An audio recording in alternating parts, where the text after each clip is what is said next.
Hello guys, how are you? कैसे हैं आप सब? और आज का जो सेशन होने वाला है वो होने वाला है हिंदी साहित्य की आंसर राइटिंग के बारे में। और आप नोट मेकिंग के लिए भी मेरे से पूछ रहे थे कि हिंदी साहित्य की नोट मेकिंग कैसे करी जाए, तो आज का सेशन इसी का होने वाला है। तो आइए शुरू करते हैं। कैसे मैं मतलब कि अब की बार नए तरीके से पढ़ रही हूँ और मैंने कुछ चीज ऐड भी करी है, और मैं किस तरह से पढ़ रही हूँ मैं ये सब आपको इस वीडियो में बताने वाली हूँ। आ जाइए, तो किस तरह से मैं हिंदी साहित्य की आंसर राइटिंग स्टार्ट कर रही हूँ। जैसे कि मैंने ये पूरा फॉर्मेट अपना तैयार करा था, और फॉर्मेट के अंदर मैंने ये लिखा है कि मैं दृष्टि आईएएस की जो क्लासें हैं और पेन ड्राइव कोर्स है उन सभी का मैं पूरा अच्छे से पढ़ा है। और उसके बाद में मैंने कहानियों को और उपन्यास को टेक्स्ट बुक से पढ़ा सबसे पहले। और टेक्स्ट बुक से पढ़ने के बाद मैंने क्या करा, ऑप्शनल का जो ये मेरा पिछले साल का है बुक, इसके अंदर पूरी ऑप्शनल की जो मतलब कि आंसर वगैरह है ना उसको सोल्व करके दे रखा है। ये सोल्व क्वेश्चन पेपर है, तो मैंने यही मंगाया था। आप देख सकते हैं, ये मैंने अमेजोन से परचेज किया था। और ये जो कॉपी है वो सर ने जब क्लास मुझे पढ़ाई थी तो उस टाइम मैंने नोट्स मेकिंग इस तरह से बनाए थे, सर ने जो बताए थे ना उसी तरह से। ये उपन्यास है, उपन्यास के बारे में सर ने मेरे को इस तरह से क्वेश्चन वगैरह सब लिखाए हैं, तो मैंने इसी तरह से पूरा फॉर्मेट तैयार करा है। ये मेरे को रिवीजन के टाइम पे बहुत ज्यादा हेल्प करने वाला है, और इसलिए मैं ये कह रही हूँ कि जब भी सर पढ़ाए ना तो इस तरह से आप अपनी कॉपी में लिखिए फॉर्मेट को अच्छे से, ताकि अपन जब रिवाइज करेंगे ना तब अपन को अच्छे से फटाफट रिवाइज हो जाएगा। मैंने इसी तरह से इन सभी को लिखा है। और अगर आप मेरी नोट की जो पीडीएफ है वो अगर आप पाना चाहते हैं तो मैं इसका पूरा पीडीएफ बना करके भी आपको दे सकती हूँ। तो ये हुआ सर के जो क्लास टाइम मैंने नोट्स बनाए थे वो। और इसके बाद मैं उठाऊंगी अपना प्रीवियस ईयर, और जो सर के जो नोट्स है पेन ड्राइव वाले वो यार घर पे रह गए हैं और मैं वो नहीं दिखा पा रही हूँ। पेन ड्राइव कोर्स का जो नोट्स है ना वो मैं लाऊंगी, तो उसी को देखते हुए मैं सबसे पहले इसको देखूंगी कि इसमें कौन कौन से क्वेश्चन आए हैं और कौन से क्वेश्चन नहीं आए। तो सर के जो कोर्स में लिखवा रखा है ना पेन ड्राइव नोट्स में, उसको मैं इसमें देखती हूँ ना तो पता लग जाता है कि यार ये वाला टॉपिक है और इसी टॉपिक से सर ने मुझे अच्छे से लिखवा रखा है। तो मैंने इस बार क्या करा है, जो सर की मतलब कि पेन ड्राइव कोर्स की जो बुक्स है ना 13 बुकलेट्स जो मार्केट में आ रही है वही वाली बुक सिलेक्ट को मैंने उठाया, और प्रीवियस ईयर को मैंने उठाया इस वाले को, और दोनों को मिला करके मैंने एक कॉपी में आंसर लिखे हैं।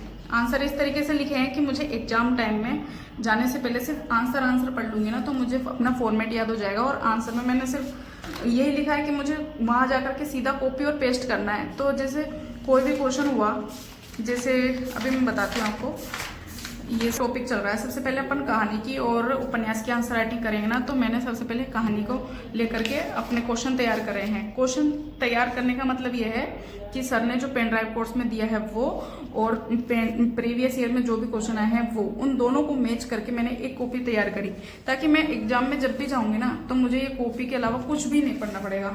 इसलिए मैं ये कह रही हूँ कि जैसे आपने एक क्वेश्चन उठाया, सर क्वेश्चन वाइज लिखवा रहे हैं, तो क्वेश्चन वाइज लिखवाने के बाद में अपन उस क्वेश्चन को लिखेंगे और उसका आंसर दोनों को मैच करके, मतलब जो सर ने पढ़ाया है वो और जो प्रीवियस ईयर जो क्वेश्चन आए हैं उन सब का कोर्स तैयार करके एक आंसर अपना फॉर्मेट तैयार कर लो, ताकि अपन जब भी जाएंगे ना एग्जाम में तो बस अपन को ये वाली एक कॉपी उठा करके देखनी है। और इस कॉपी को पढ़ने में इतना टाइम नहीं लगेगा। अगर आप 2 से 5 बार इसको रिवाइज कर लेंगे ना तो बिल्कुल भी टाइम नहीं लगेगा।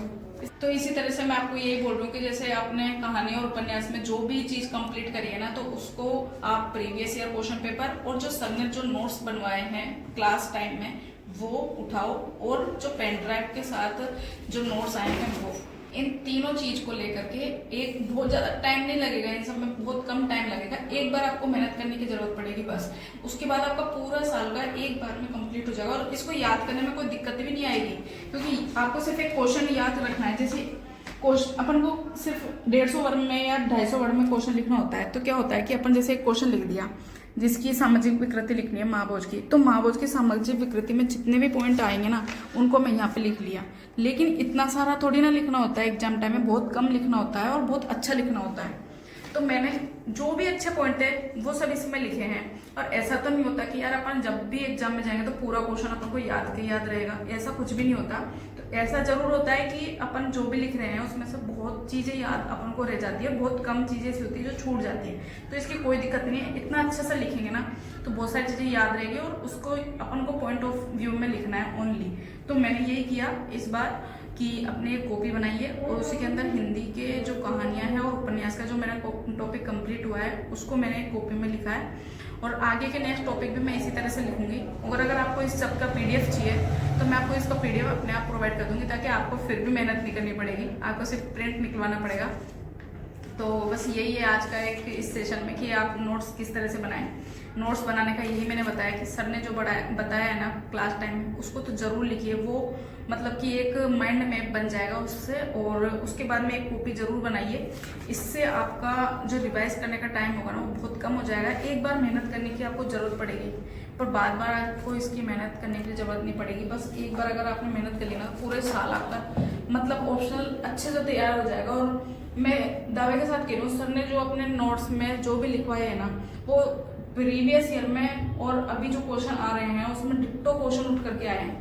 इसलिए मैं आपको कह रही हूँ कि सर से बाहर नहीं जाएगा क्वेश्चन। आपको अगर किसी भी चीज की जरूरत हो ना, आप मुझे कमेंट करके जरूर बताओ। और अगर मेरे नोट्स का भी अगर आपको PDF चाहिए ना, सीधा हलवा जिसको कहते हैं, मैं वो भी प्रोवाइड कर दूंगी। अगर आपको चाहिए तो आप मुझे कमेंट करके जरूर बताओ। और आंसर राइटिंग के लिए मैंने आपको बता दिया कि आज से ही आंसर राइटिंग स्टार्ट कर दीजिए। हिंदी की कहानियां और उपन्यास के लिए एक साथ आंसर राइटिंग तैयार करो, और उसके जो भी उद्देश्य वगैरह जो भी है ना वो एक जैसे हैं, इसलिए उसमें कोई दिक्कत नहीं आएगी। और अगर आपको फिर भी दिक्कत आ रही हो ना, तो आप मुझे कमेंट करके जरूर से जरूर बताइए। और प्लीज यार लाइक शेयर एंड कमेंट तो जरूर करो यार, और सपोर्ट करो अपने दीदी को यार, ताकि मुझे भी मोटिवेशन इस चीज का मिलता रहे। और मतलब किसी भी चीज की अगर आपको जरूरत हो ना, तो मेरे 3 टेलीग्राम चैनल है, तीनों पर मैं अवेलेबल रहती हूँ। लेकिन यार बाई चांस ऐसा होता है कि मैं रिप्लाई नहीं कर पाती हूँ, तो आप बुरा मत माना करो। और मतलब कि अच्छे से कमेंट करके बता देना कि मुझे किस चीज की आप लोगों को जरूरत है, और मैं जरूर प्रोवाइड करूंगी आपको। Thank you so much. Like share comment, धन्यवाद।